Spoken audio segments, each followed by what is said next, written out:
Hello বন্ধুরা, কেমন আছেন সবাই? আশা করি সবাই ভালো আছেন। আমি রাখি তোমাদের প্রিয় আপু। আজ তোমাদের জন্য আরও একটি নতুন কড়াকড়ির ভিডিও নিয়ে হাজির হলাম। গল্পটি খুবই ইন্টারেস্টিং হতে চলেছে। আমি কথা দিচ্ছি, গল্পটি শেষ পর্যন্ত শুনলে তোমাদের ওইটা দিয়ে পানি বেরিয়ে যাবে। চলো বন্ধুরা, তাহলে গল্পটি শুরু করি। অঝোর ধারায় বন্ধুরা, বৃষ্টির নামে আজকের কল কল গল্পটি এই করে নিচে পর্যন্ত। পড়ছে।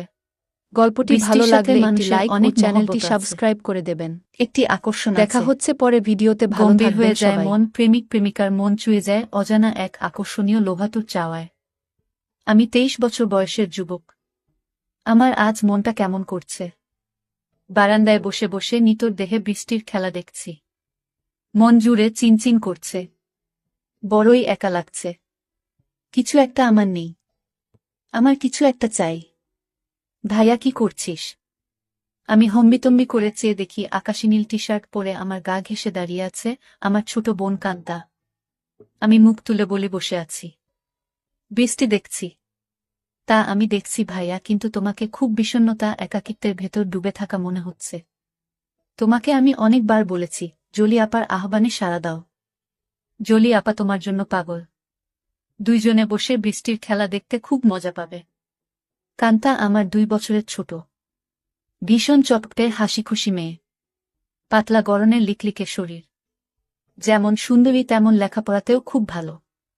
আমি জীবনেও কান্তার সাথে কথায় জয়ী হতে পারি না। কান্তা কথার সাথে কথা মিলিয়ে খুব সাবলীলভাবে কাবু করে দেয়। আমাদের মাঝে খুব মিল।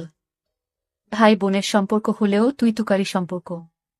বাহিরে গেলে কেউ বুঝতেই পারে না যে আমরা ভাই বোন। সবাই মনে করে বন্ধু। কান্তা জলিকে খুব ভালোবাসে, তাই কান্তার আশা আমি জলির সাথে প্রেম করি। জলিও অনেকদিন যাবৎ আমার সাথে সম্পর্ক করতে চেষ্টা করে যাচ্ছে। আমি প্রায় 1 বছর নেশায় আসক্ত ছিলাম। কান্তার কারণেই আমি সেখান থেকে ফেরত এসেছি। কান্তা আমাকে খুব ভালোবাসে। মা আমার নারী আন্দোলন করে, যা আমার পছন্দ নয়। নিজেকে প্রচার আর প্রসার করায় আম্মা খুব ভালোবাসে, তাই নিজের টাকা খরচ করে আন্দোলন করে, কিন্তু নিজের অনেক ভুল নিজেই দেখে না। সন্তানের উপর অধিকার আছে, তবে তাদের দেখার সময় উনার নাই। আমরা ভাই বোন ছোট থেকেই কেয়ার করি না আম্মাকে। আব্বা খুব ব্যস্ত ব্যবসায়ী মানুষ। তিনি আমাদেরকে টাকা দিলেই সব দায়িত্ব শেষ, এমন ধারণা পোষণ করেন। দেশ বিদেশ ঘুরে বেড়ায়। মা বাবার মধ্যে তেমন কেমিস্ট্রি আছে বলেও মনে হয় না। আমরা দুইজন নিজেদের ভুবন সাজিয়ে রেখেছি। আড্ডা মারা, বাহিরে যাওয়া, ঘুরে বেড়ানো সব আমরা একসাথেই করি। কান্তা আমার ঘাড়ে হাত রেখে বলে, ভাইয়া, জলি আপা খুব ভালো মেয়ে। তোমাকে সুখী রাখবে। হ্যাঁ বলে দাও। আমি ফোন করে দেই, দেখবে এই বজ্রপাতে কাক ভেজা শরীর নিয়ে তোমার কাছে হাজির হয়ে যাবে। কাকা ভেজা শরীর দিয়ে আমি কি করব? কি বলো ভাইয়া, মোস্ট রোমান্টিক দৃশ্য হল মেয়েদের ভেজা শরীর। তুই এত কিছু জানিস কি করে? কেন ভাইয়া, আমি কি ফিডার খাই? আমি এখনো বাচ্চা নাকি? তুই কি কারোর জন্য ভিজিস নাকি? ভাইয়া, সিরিয়াল আছে না? তুমি শুরু করলে আমি চেষ্টা করতাম। তোমার জন্যই আমি কিছু করতে পারছি না। তোরে কে বাধা দিচ্ছে? যা খুশি করো। কি বলো? বিয়াদবি হয় না। দুনিয়াতে তুমি আগে আসছো, তাই তোমার আগে কিছু করতে হবে। না রে, আমার এই কমিটমেন্ট খেলা ভালো লাগে না।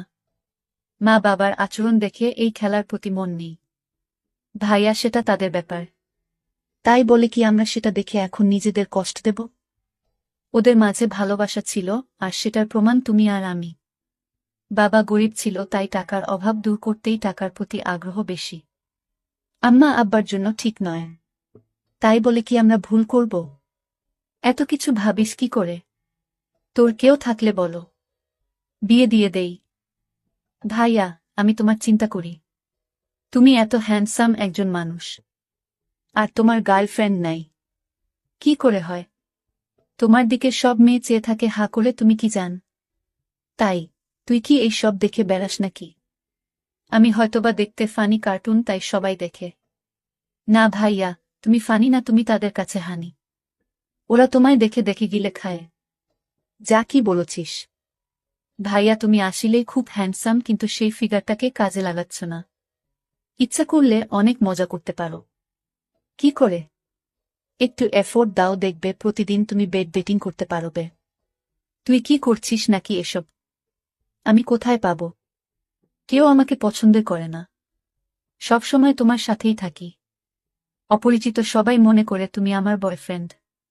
ভাই বোন হলেও তো আমরা ফ্রেন্ডের মতোই চলি। ফ্রেন্ডের মতো কিন্তু বয়ফ্রেন্ড না ভাইয়া।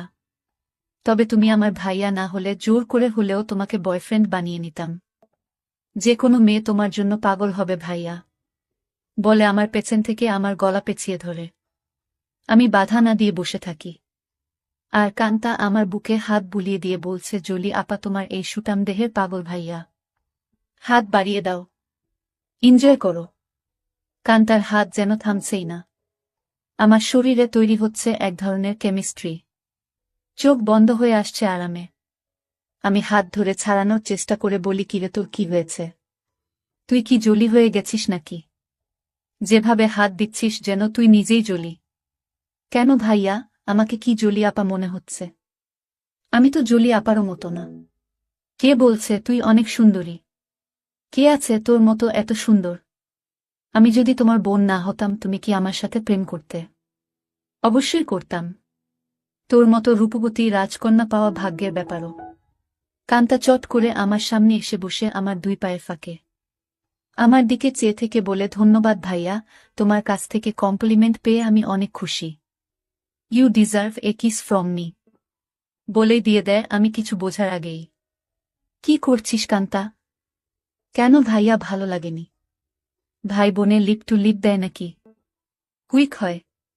নো প্রবলেম ভাইয়া, বলে আমার মুখের খুব কাছাকাছি মুখ রেখেই কথা বলছে। সত্যি বলতে কি আমার ভালোই লেগেছে। কান্তা যেমন বুঝে গেছে সেটা তাই চট করে বলে উঠে, ইউ এনজয় ইট ভাইয়া।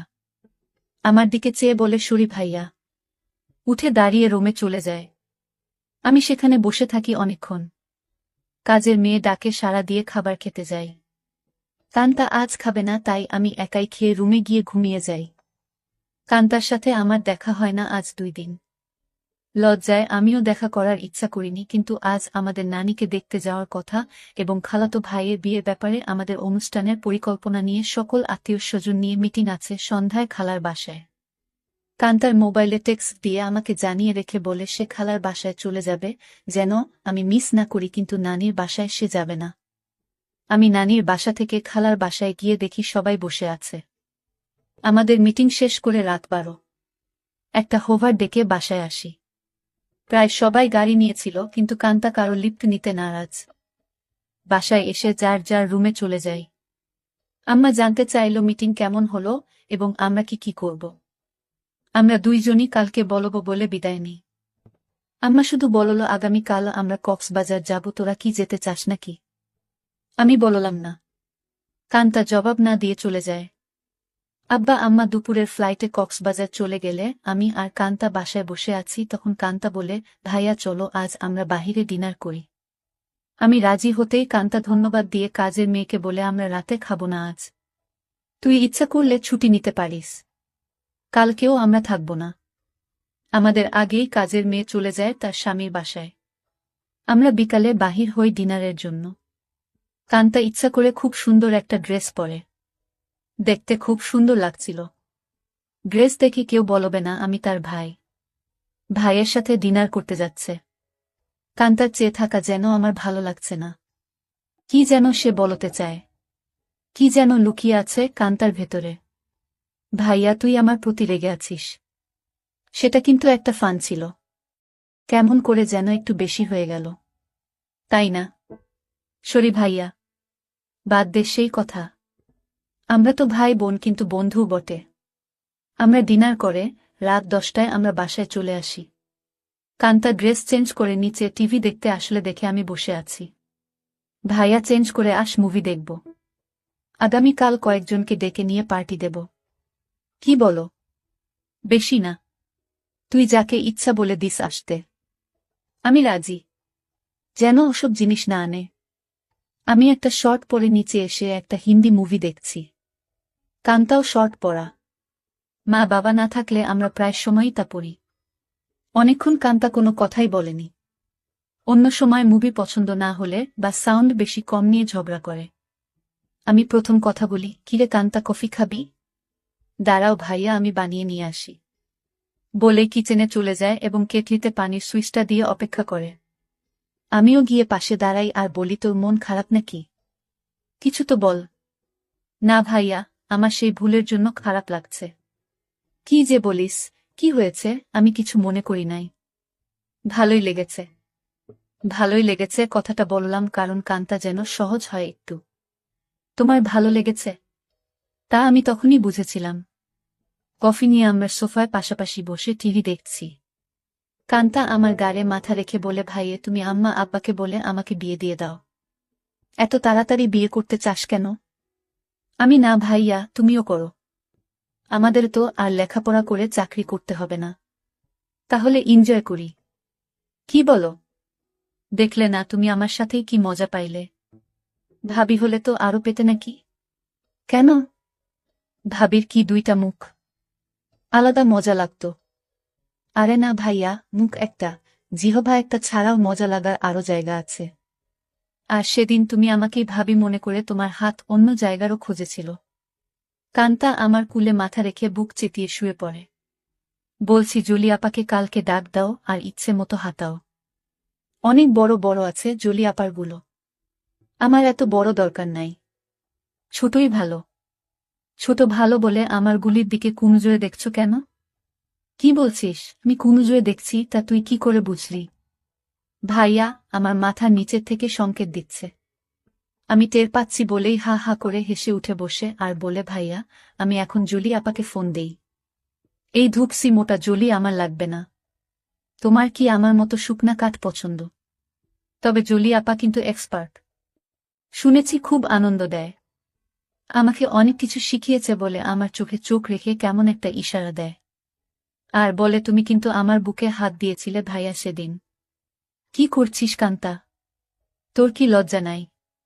কান্তা আজব সব কাজ করতে লাগল। আমি বললাম, কান্তা তুই কিন্তু অনেক দূর চলে যাচ্ছিস। ভাইয়া আমি অনেক দূর যাচ্ছি না। ভাইয়া এই মুহূর্তে আমার ভালো লাগছে তোমার জিনিসটা ধরে রাখতে। আর সেটাই সত্য। প্লিজ বাধা দিও না। কান্তা তুই আমার ছোট বোন। খুব আদরের। আমি চাই না সামান্য একটু ভুলের জন্য আমাদের জীবন নষ্ট হোক। ভুলের মাঝে আমরা বেঁচে থাকি। ভাইয়া আমাদের সম্পর্কে ফাটল ধরবে না। কান্তা এইসব তুই শিখলে কোথায়? ভাইয়া বয়স হয়েছে, মুভি দেখি আর আমার কাছে রাবারের একটা আছে। সেটা দিয়ে প্রতিরাত প্র্যাকটিস করি। সব শিক্ষার বড় শিক্ষা হলো সেটা। সব মেয়েদেরই বিয়ের আগে এই শিক্ষা অর্জন করা উচিত। অনেকক্ষণ আমাদের মাঝে কোনো কথা নেই, শুধু একে অপরের শ্বাসরুদ্ধকর মুহূর্তকে এনজয় করি। এত সুখ এত আয়েশ জীবনে পাই নাই। কান্তা আমার কানের কাছে বলে, ধন্যবাদ ভাইয়া। তুমি তো বাজিমাত করে দিয়েছ। আমার খালতো ভাই সোহানের বিয়ে আগামীকাল। আমরা খালাতো মামাতো ভাই বোন 15 জন। আর সোহান সবার বড়। ভাই 10 জন আর বোন 5 জন। এই প্রথম একজন ভাইয়ের বিয়ে। গত বছর সোহানের বোন লিজার বিয়ে হয়েছে। অনেক আনন্দ ফুর্তি করেছি আমরা। কান্তা আর লিজা আমাদের সকল ম্যানেজমেন্টের দায়িত্ব নিয়েছে। খুব ব্যস্ত। আজও সকাল সকাল চলে গেছে। সোহান ভাইয়াদের ছাদে ডিজে পার্টির আয়োজন হবে আজ রাতে। আব্বুর ক্লায়েন্ট ঢাকায় কানাডা থেকে আসছে। তাই সকাল সকাল হোটেল থেকে তাদের নিয়ে ব্রেকফাস্ট করে ফ্যাক্টরি পরিদর্শন করতে হবে। আম্মু অনেক রাগ করেছে কারণ আম্মু চায় বিয়ের বাড়িতে যেন থাকে। বিয়ের দিন সারাদিন ছুটি আছে বলে আব্বু চলে যায়। আমি 11টায় ঘুম থেকে উঠে দেখি সেজেগুজে বসে আছে, খালার বাসায় যাবে এবং সেখান থেকে মেয়ের বাড়িতে কিছু জিনিস নিয়ে যেতে হবে। আমাকে দেখেই বলে, কিরে আজ অন্তত একটু তাড়াতাড়ি উঠলে কি হয়? কাজের মেয়েকে না বলে আজ নিজেই নাস্তা দেয় আমাকে। আর ফোনে বড় খালার সাথে স্পিকারে দিয়ে কথা বলছে। ড্রাইভার আমাদের বাসার সামনে বসে আছে যেন তাড়াতাড়ি যায়। কি ব্যাপার আম্মু, আজ নিজে এত আদর করে নাস্তা দিচ্ছ ব্যস্ততার মাঝেও? ফোনে থেকেই আম্মু বলে, তুইও তো আম্মুকে আদর করে অনেক কিছু খাইছিস তাই। একটু চামচামি করছি যেন আসল জিনিসটা পাই। বড় খালা বলে, কার সাথে কথা বলছিস ছাবিনা? ছাবিনা আমার মায়ের নাম। আপি অঙ্কিত। এখন ঘুম ভাঙল। সবাই ভাবছে অঙ্কিত রাগ করেছে। ওকে সাথে করে নিয়ে আয়। ফোনটা অঙ্কিতকে দে। আপি শুনছে, কথা বলো। এই অঙ্কিত, গতকাল আসলি না কেন? সবাই ভাবছে তুই রাগ করেছিস। কারো ফোন ধরিস নাই কাল বিকালে। রাগ করিব কেন? গতকাল আম্মুর একটা বিশেষ অ্যাসাইনমেন্ট নিয়ে ব্যস্ত ছিলাম, সেটা করে দিয়েছি। তাই আম্মু আজ খুব খুশি। 2টার আগেই চলে যাব খালা। আমার নাস্তা শেষ হতেই আম্মু এসে বলে, এই অঙ্কিত, আমরা আবার কখন করব সেটা ভেবেছিস? এত ব্যস্ত হচ্ছ কেন? এই 3 দিন আমরা খুব ব্যস্ত থাকব। ওমা 3 দিন? ড্রাইভার বাহিরে বসে আছে। এখন যাও, দেখি সময় করে একটা কিছু করে দিব। কাজের মেয়েকে 3 দিন ছুটি দিয়ে আম্মু বলে, যা তোর স্বামীর সাথে এনজয় করো। 2000 টাকাও হাতে দেয়। শান্তা নামের কাজের মেয়েটা আমাদের পরিবারের খুব ভালো সম্পর্ক। আমরা সবাই নিজের মতোই ভালোবাসি। শান্তা বলে, আমি আগামীকাল বড় খালার বাসায় যাব, কথা হয়েছে। আমি খালাকে বলেছি কাজে সহায়তার জন্য। তাহলে তো খুব ভালো। আমাকে না জানিয়ে তোরা সব ঠিক করে ফেলেছিস। খালা আমাকে চিঠি দিয়ে দাওয়াত দিয়েছে। অনেক কাজ আছে না? সোহান ভাইয়া অনেক ভালো মানুষ, তাই উনার বিয়েতে সাহায্য করতেই হবে। ঠিক আছে, যা। বাহিরে ড্রাইভারকে গিয়ে বলো আমার 5 মিনিট লাগবে। তুইও দাঁড়িয়ে থাক, তোকে নামিয়ে দিব। আমাকে আম্মু বলে, অঙ্কিত একটু উপরে আয় তো তাড়াতাড়ি বলে সিঁড়ি দিয়ে চলে যায়। আমি উপরে যেতেই আমার বলে, অঙ্কিত যেতে মন চাইছে না, তোর সাথে এনজয় করতে মন চাইছে। এখন যাও, কথা দিলাম আজ সন্ধ্যায় কিছু একটা করে দিব। সত্যি দিবে তো, নাকি জোয়ান মাইয়াদের পেয়ে আমাকে ভুলে যাবি? আমার শিরায় শিরায় আগুন জ্বলছে। কথা দিলাম ডার্লিং। আজ অনেক দিন পর আমার শখের বাইকটা বাহির করে ঠিক সময় খালার বাসায় পৌঁছে যাই। বাড়িটা খুব সুন্দর করে সাজিয়েছে। গুলশানে এমন 3 তলা বাড়ি আর সামনে পেছনে বাগানওয়ালা বাড়ি খুব কম। এক পাশের বাবুর্চিখানা বানিয়েছে, সেখানে মিতু আপা দায়িত্বে। যার যা দরকার মিতু আপা অর্ডার করে। আমাকে দেখেই বলে, এনিথিং স্পেশাল লাগবে? না আপু, সবার স্পেশাল থেকে একটু একটু করে চেকে নিলেই আমার হবে। ভেতরে ঢুকেই কান্তার সাথে দেখা। ভাইয়া এসেছিস? চল উপরে যাবি ছাদে। আয়োজন কেমন হয়েছে দেখবি, বলে টেনে উপরে নিয়ে যায়। সাথে সাথে অনেকেই যায়। খুব সুন্দর হয়েছে। পার্টি কখন শুরু হবে? 6টার সময়, 12টায় শেষ। কান্তা সবাইকে বলে, এই তোরা সবাই নিচে যা, খাবারের কি খবর দেখো। আমি ভাইয়ার সাথে একটা সিক্রেট কথা বলে আসছি। নিশা রাগ করে বলে, এক বাসায় থাকো, সিক্রেট কথা বাসায় বলে আসতে পারো না? যা পাকনামি করবি না। যখন আসছি ভাইয়া ঘুমাচ্ছিল। এই সিক্রেট কথাটা না বললে কাজে মন দিতে পারছি না। কান্তা আমাকে এক কোনায় নিয়ে বলে, কি খবর মাই হিরো? রাতে টায়ার্ড ছিলে তাই বলে কি দরজা বন্ধ করে ঘুমিয়েছিলে? সকাল থেকে ছটপট করেছি, জানি তুই ডিস্টার্ব করবি তাই বন্ধ করে দিয়েছিলাম ভালো ঘুমের জন্য। ভাইয়া, আমরা 1 বোতল শরাব নিয়ে আসছি, রাতে খাবো। খাবি নাকি? দেখা যাক। কান্তা মুচকি হাসি দিয়ে চলে যায়। জমে উঠেছে আমাদের ডিজে পার্টি। সোহানের চোখে মুখে আনন্দ। 3 বছরের প্রেমিকা তিন্নি বউ হয়ে ঘরে আসছে। মা বাবা ভাই বোন বন্ধু বান্ধব মিলিয়ে প্রায় 15 জন মানুষ ছাদে খাচ্ছে, গল্প করছে, মিউজিক শুনছে, ড্যান্স করছে। আমার কাছে এই সব আনন্দ খুব বাড়াবাড়ি মনে হচ্ছে।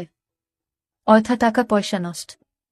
দেশে অনেক গরিব আছে, সেই দিকে খেয়াল রাখা উচিত আমাদের। আমি কথা প্রসঙ্গে সোহান ভাইয়ার সাথে শেয়ার করি। সোহান ভাইয়া উঠে দাঁড়িয়ে মাইকের কাছে চলে যায় এবং মাইক হাতে নিয়ে বলে, লেডিস অ্যান্ড জেন্টস, আমার ছোট ভাই অঙ্কিত এইমাত্র আমাকে বলল ওর কাছে এই পার্টি খুব বাড়াবাড়ি মনে হচ্ছে। অযথা আমরা টাকা পয়সা খরচ করছি। অঙ্কিতের কথাটা আমার ভালো লেগেছে। আমি আমার ব্যক্তিগত ফান্ড থেকে 5 লক্ষ টাকা আমার খালা ছাবিনার মাধ্যমে গরিব অসহায় মহিলাদের সাহায্য করব। সবাই হাত তালি দিয়ে সোহান ভাইয়ার চেয়ে আমাকেই বেশি ধন্যবাদ জানায়। আম্মু আমার কাছে এসে বলে, অনেক খুশি হয়েছি। আরও বেশ কয়েকজন এই ফান্ডে দান করেন। প্রায় 30 লক্ষ টাকার প্রমিস হয়। আম্মু মাইকে গিয়ে সবাইকে ধন্যবাদ জানিয়ে বলে, কি করে সঠিকভাবে এই ফান্ড ভালো কাজে ব্যবহার হয় সেই জন্য অঙ্কিত সোহান আমার সাথে কাজ করবে। সোহান ভাইয়া আমাকেই দায়িত্ব দিয়ে দেয় যেন আম্মুর সাথে কাজটা সঠিকভাবে করি। আম্মু আবার আমার কাছে এসে বলে, আর দেরি সহ্য হচ্ছে না, আম্মু পাগল নাকি তুমি? কান্তা আমাদের পাশে এসেই বলে, কি খবর ভাইয়া? আম্মুর নতুন পার্টনার হয়ে গেলে। আমি কান্তাকে বলি, তুই ইচ্ছা করলে আমাদের পার্টনার হতে পারিস। বিনিময়ে কিছু দিতে হবে নাকি? আমাকে কিছু দিয়ে দিস হয়ে যাবে। এই কথাই তো আম্মু বলছিল, আর তুই চলে আসলি। দিয়ে দিব, নিয়ে যেও, পার্টনার হতে চাই বলে চলে গেল। আম্মু আবার বলে, এই অঙ্কিত কিছু বলো না। আমার এখন চাই। এখন কোথায় কি করে হবে? শত শত মানুষ। আমি জানি না, তুই একটা কিছু করো, নয়তো সবার সামনে খুলে ধরব কিন্তু। আম্মু কথা শেষ করতে না করতেই ফোন বেজে ওঠে। আম্মুর খুব ঘনিষ্ঠ বান্ধবীর স্বামী কার অ্যাক্সিডেন্ট করেছে। আম্মুর সাহায্য চায়। আম্মুর পরিচিত হাসপাতালে আছে। ওদের অবস্থা তেমন ভালো না। আম্মু সবার কাছে বলে কিছুক্ষণের জন্য যেতে চায়। সাথে আমাকেও নিয়ে যেতে চায়। সবাই তাড়াতাড়ি চলে আসার কথা বলে দেয়। কান্তা আমার পাশে এসে বলে, ভাইয়া কি খবর? আম্মু দেখি তোমাকে ছাড়া এখন চোখে পথ দেখে না। কি ব্যাপার? আম্মু কান্তাকে বলে, তুই যদি যেতে চাস চল আমাদের সাথে। না আম্মু, তোমাদের ডিস্টার্ব হবে আমি গেলে। আমি এখানেই আছি। সোহান ভাইয়া ড্রাইভার আমাদের নামিয়ে দেয় হাসপাতালে। আম্মু ডাক্তারের সাথে দেখা করে বলে, উনি আমার রোগী, আপনারা চিকিৎসা করুন, টাকা পয়সা আমি দেখব। আম্মুর বান্ধবী শিলাকে সান্ত্বনা দিয়ে বলে, চিন্তা করিস না, ঠিক হয়ে যাবে। তোরা কোনো টাকা দিস না, আমি পরে এসে সব ঠিক করব। তোর কাছে টাকা না থাকলে বলিস। সোহানের বিয়ে বাসায় বহু মেহমান আমার জন্য অপেক্ষা করছে। আমি এখন যাই। আমরা একটা ট্যাক্সি করে সোজা আমাদের বাসায় চলে আসি। আমার রুমে ঢুকে আম্মু বিছানায় গিয়ে আমাকে বলে, কই তুই আয়, আমাদের হাতে সময় নাই, মাত্র 1 ঘন্টা সময়।